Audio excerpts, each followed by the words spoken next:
Hope comes and stops us in our tracks. Bravely we prove in our striving, trudging together each day. Where there's a will, there's a way.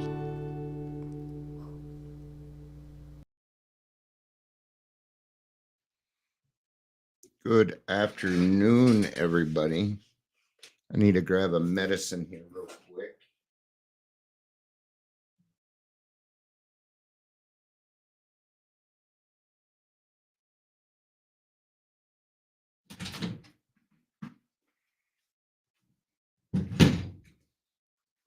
All right. I am back.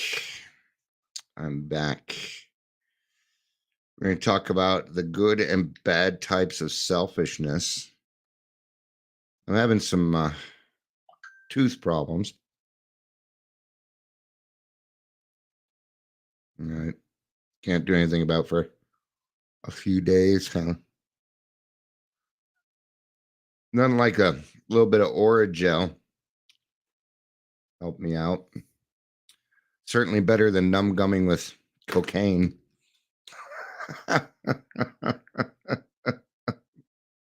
Right.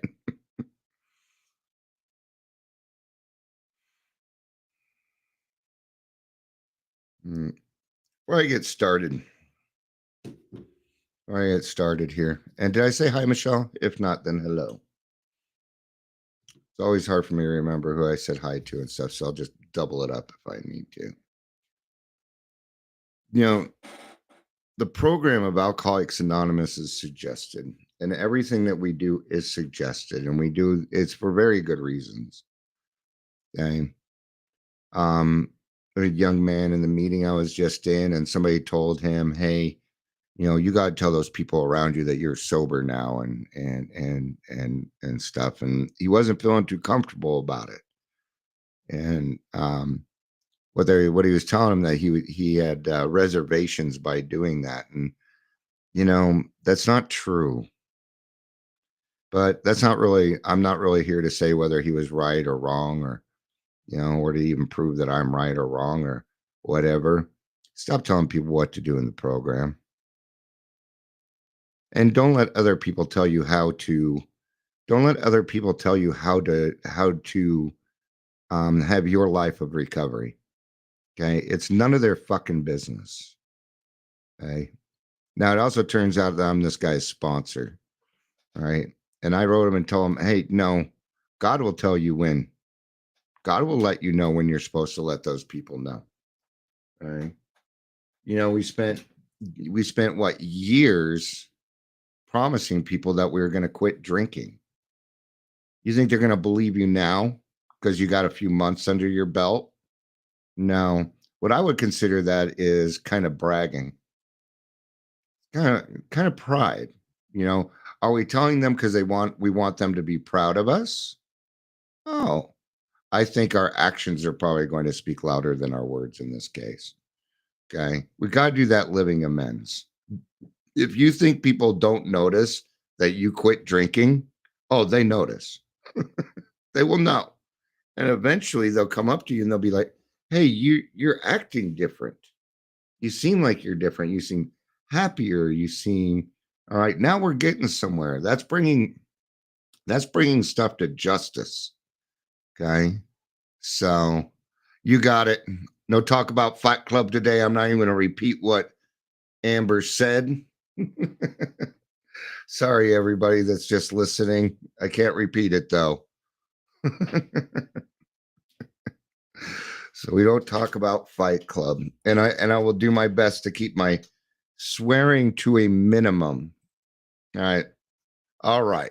Let's get some introductions here. Welcome to Daily Trudge. My name is Dion. If you want to say that backwards, it's Noid. Oh, hi, Katie. Yes, you just want love. Yes, you do. He's crawling around on my neck and it tickles. Okay, dude. You're giving me chills. If you're here, please say hello. He's eating my ear. If you're here, please say hello, whether you're watching the live or the rewatch. Here, let's put his purring right up to the microphone. Can you hear that? Oh, he just this cat gets so he gets so excited he's getting love that he just doesn't know how to act. And he's also got a foot fetish. My cats are a little weird, but that's getting a little too close to not being able to say stuff in front of children. So we're gonna go ahead and get to this. Dude, I'm trying to get this done. Dude. All right. So we already kind of know a lot about the bad selfishness, right? And you might hear people say things like, be selfish about your own program. And that kind of goes with what I was just talking about. Don't let other people determine how you should be living. Okay. It's not cool because you're not them. And what may work for them may not work for you. Right. I'll give a great example of that. Amber sponsors differently than I do. So what? Different strokes for different folks, man. We need both types of sponsoring. We need all sorts of types of sponsoring, right? Right? Ow. He's biting me. Hey, Steph, good to see you. Good to have you. Welcome to Daily Trudge. I don't know that you've been to one of these yet. This is where Dion comes on and yeah, sometimes I preach. A lot of times I preach. But it's good to have you, Steph. Steph told her story. So did Amber. Amber's been on the podcast a few times. So let's go ahead and get this. We know about some of the bad selfishness where we think only of ourselves. A lot of that going on right now. See, when we live in fear, we're only thinking of ourselves. And yes, I said we. I know. A lot of times people are like, you need to say I statements. No. See, that's what he does. He goes for my nose. Did you see that? He'll do it again. If I ignore him, he'll do it again. Or not. Do it again. It's so cute, dude. All right. So our selfishness that leads to fear, our demands upon other people. Ow. See, this is how it goes, loving him. All right. So, choosing our children or choosing alcohol over our children, our family, that we'd rather spend a Saturday afternoon just lazing around on the porch, listening to Leonard Skinner, watching the world go by, complaining about the state of the world. I wasn't very useful. I didn't seem to be a real help to other people in my life. In fact, I would make it worse. And even then, I wasn't doing it intentionally.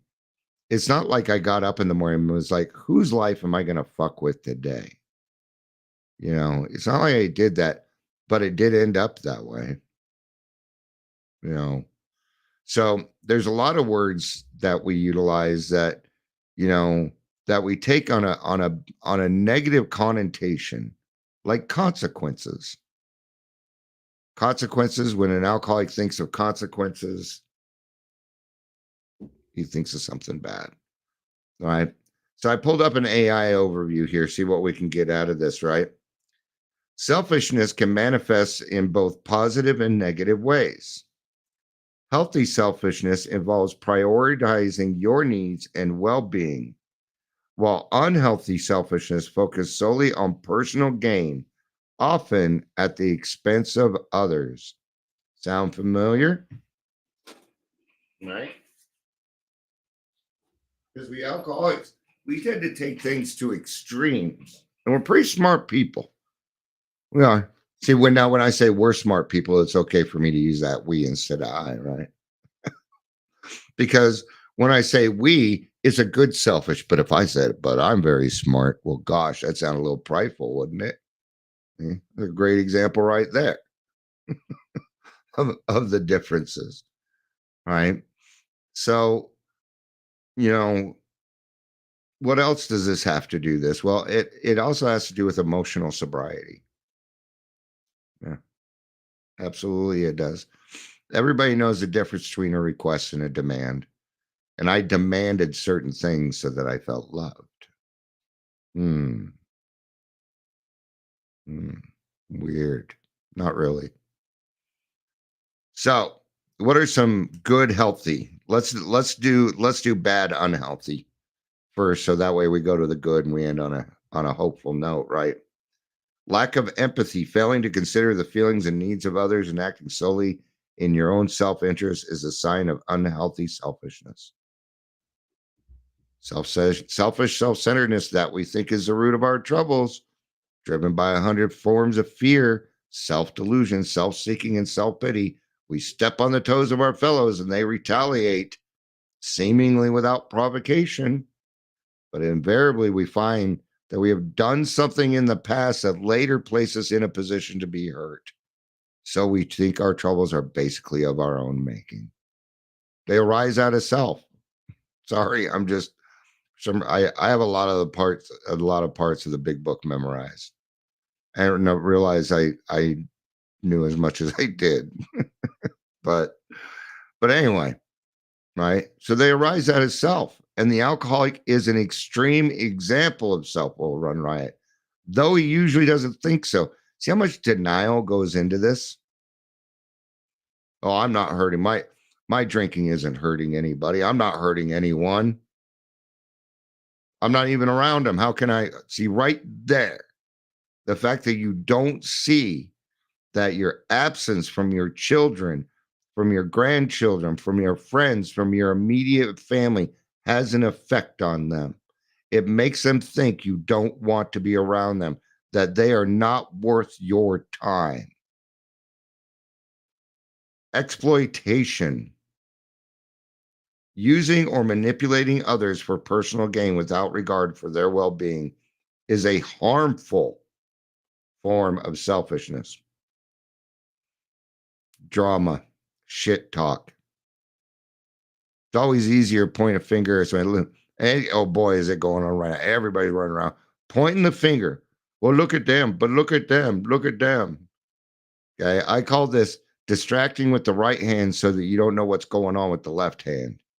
Oh, it happens constantly. You see it all the time. Right? This spells death. This will spell death for an alcoholic, man. Exploitation. Cutting down something else to prove your point. That would be exploitation. Okay. Accusing somebody of something they didn't do. Anything to get that alcohol. Greed. Ooh, greed. Being materialistic. What happens when if tonight if it was announced that there's going to be a toilet paper shortage for the next month? Yep. People will buy so much toilet paper that in a month they'll try and return it. The need to have more than you actually need. And why do we alcoholics go through that? Because we weren't given what we needed when we were younger, so we don't know. Huh. See, I spent most of my teenage years in group homes. And if you didn't eat fast, you didn't get seconds. And I was a growing boy. I had seconds and thirds, man. And to this day, I still have to teach myself to slow down when I am eating. Right? That greed and insatiable desire for material possession or power, often at the expense of others, is a destructive form of selfishness. You hear me talk a lot here about there's a lot of abuse and predators in the program. Not in the program, in the field of recovery services. Okay? And it's greed. And we alcoholics, we're extreme. See, when an alcoholic gets sober, if they don't find a higher power, if they don't find meaning in their life, if they don't do service work, they will go for sex, wanting to be with somebody else. I'm not going to go into that. There's kids listening. Or money. It's usually money. Side hustle. Worst thing is the worst way that it could have been named. I don't want to be hustled. You come around hustling me, you're you're going to find the salesperson, Dion, who isn't going to go for that crap, right? Greed is something.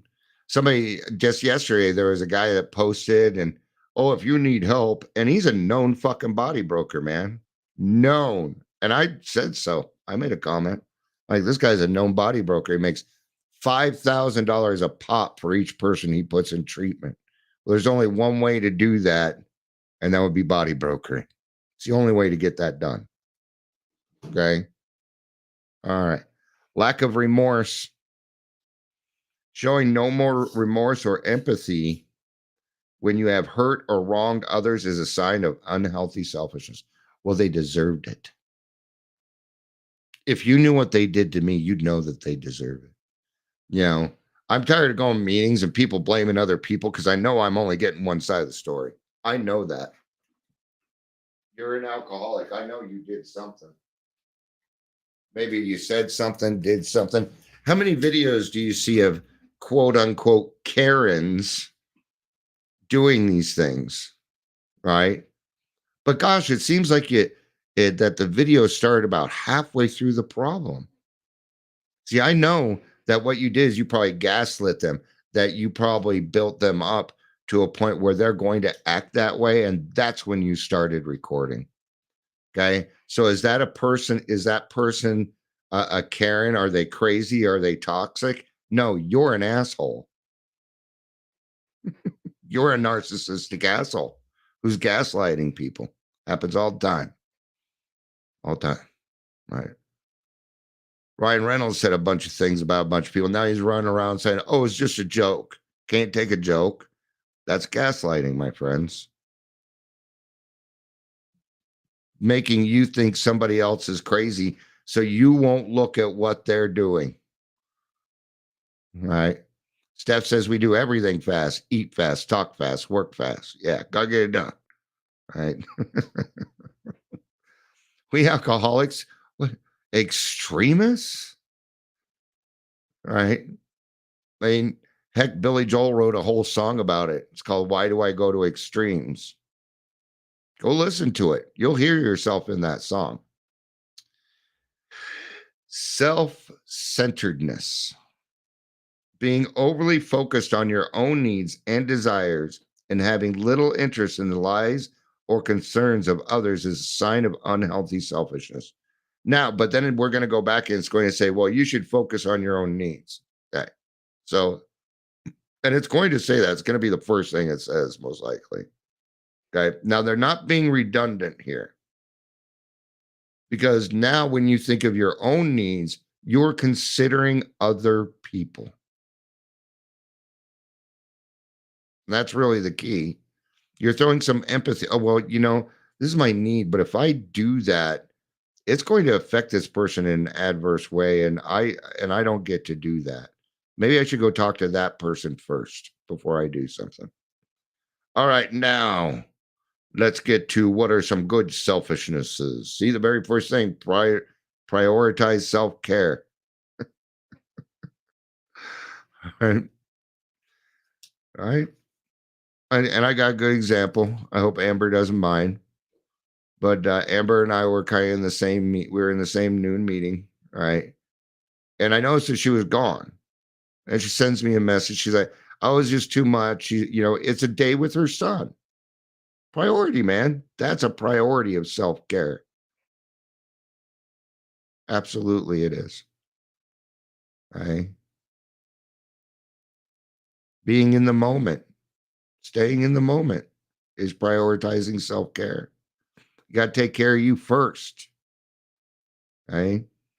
Nay, we call that you can't transmit something you don't have. If you're not a recovered alcoholic, you can't help other people recover.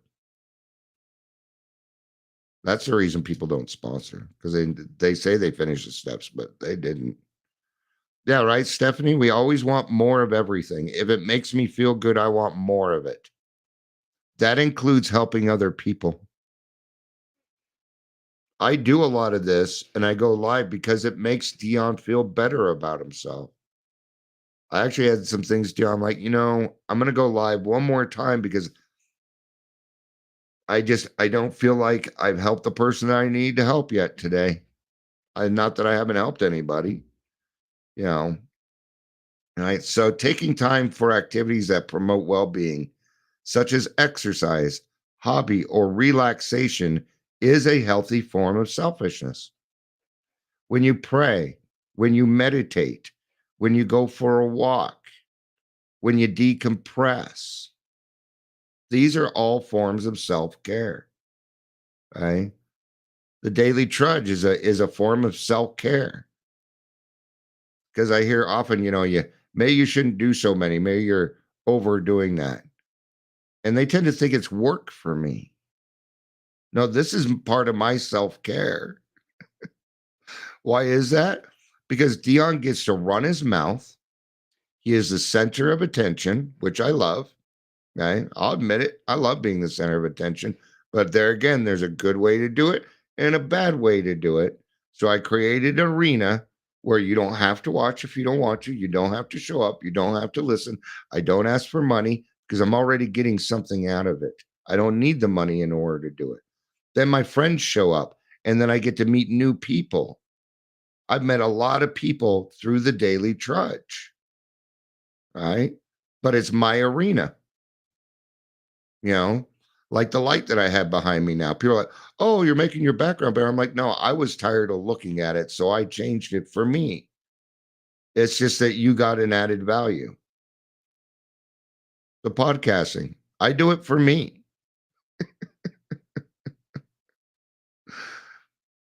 I really do. All right. Setting boundaries. Woo-wee.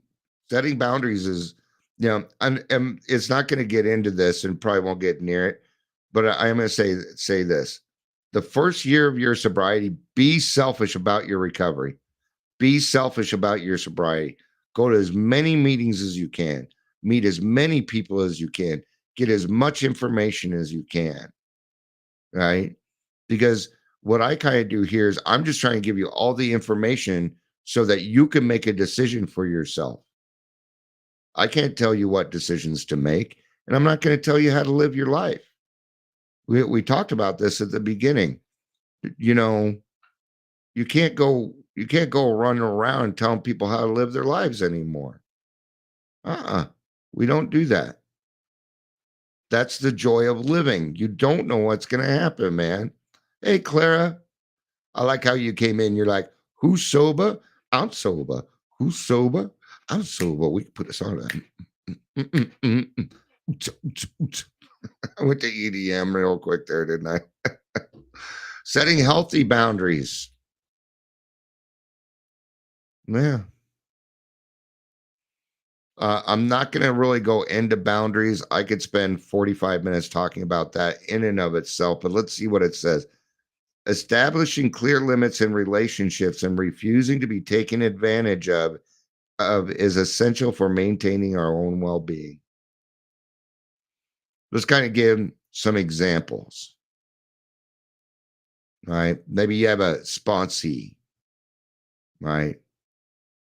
And man, I couldn't come up with a good situation for that. Let me go a different route with that. Self-esteem and setting boundaries go hand in hand. And how do you build your self-esteem? Well, you do esteemable things. What's the number one way you can do esteemable things? Well, number one, do the right thing, whether anybody's looking or not watching or not. That's the number one. All right. Help someone else. Do something for someone else without them ever knowing. I do that a lot. I help even the Daily Trudge. There's a lot of people that listen to Daily Trudge. They don't know me. They know me by name, but they don't even know what I look like because the part that I put out on that side is audio only. Right? Right? Respect yourself. Be kind to you. And actually, the next one's self-respect. That's probably why it popped into my head. Right? Self-respect, valuing your own needs and opinions and not allowing others to disrespect you is a sign of healthy self-respect. Does it say, as God's children, we stand on our own 2 feet. We bow before no one. I won't even bow to the Pope. I will not do it. Now, if it's like a tradition or something, somebody bows to me first, I'll respect that. I'll bow back. Sure, it is. In some areas of the world, that's a sign of respect. And it depends on how low you bow too. If you get like a quarter bow, yeah, you've been disrespected in that culture, by the way, because you weren't worth the effort of going all the way down. See, it's about action in that one. But respect yourself. What's a good place? Where's a good place to start with self-respect? Stop calling yourself names. And if you do call yourself a name, apologize. When you did the fourth and fifth step, did you forgive yourself? Did you ask God for forgiveness? Did you go out of your way to forgive yourself? It's a hard one, but how am I going to forgive anyone else in this world unless I have settled my past? Well, that is respecting myself. Okay? If I'm tired, get some rest. If I'm hungry, I need to eat. Be nice to you, because I have found that if I'm nice to myself, I'm automatically nice to other people. All right. Time mindfulness. Recognizing your own time constraints and needs and not feeling obligated to always put others first is a form of healthy selfishness. I decompress almost every single day. For you, you call it meditation. I call it decompression. Because during the day, I have a lot of empathy. So I feel a lot of feelings that are not my own during the day. A lot, especially when I go to a lot of AA meetings. I can feel all those feelings. They tend to pile up on me. I'm letting them in, okay? But at the end of the day, I have this overflow of stuff. So I need to kind of decompress, let my mind do what it needs to do in the background, things like that. If you need to stop, you need to stop. See, for me, I don't know about anybody else, but I only have a certain amount of hours in the day that I can be productive. And it's not as much as other people because I have things going on. Not going to get into that part. Balancing your needs. Okay, let's go back to time mindfulness a little bit. If you don't want to go, you're not required to. And if people can't understand that, it ain't your problem. No is an acceptable answer and a full and complete sentence. No. You can say no, thank you. Sure you can. I appreciate that, but no, thank you. Right? I take some time to myself. Now, don't do it to where you're isolating, though. Balancing needs. Understanding that it's okay to have your own needs and desires without neglecting the needs of others is a sign of healthy selfishness, right? So that emotional sobriety. So we stop depending on other people to supply us with prestige and attention and these other things, and we start doing it ourselves. That is where that's going to come in, right? Where I don't need them to do that. So if that other person comes around, what I'm getting is an added benefit. I'm getting a dividend of something, because I have found that all of this, okay, you're going to have dividends. Dividends are what is left over from what has happened during the day. Those are the dividends. Like right now, I'm in a good mood, right? Hi, Patricia. It's good to see you. Why am I in a good mood? Because I went to a couple meetings today. I had to hang out with some of my friends. It's Sunday, so my wife is home. That's a big deal for me. Even if we're not doing stuff, just her being around just makes me feel better. Hi, Patricia. Good afternoon. Good to see you. All right. So because of those things, I have extra dividends going right now. And what are those dividends? Well, it's happiness, it's joy, it's gratitude that I even get to do this.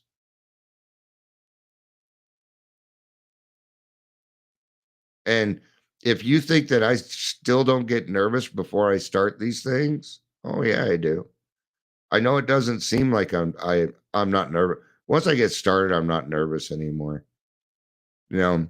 But if you go back to some of my old ones, if anybody even made a little bit of fucking noise, I'd be up their butt.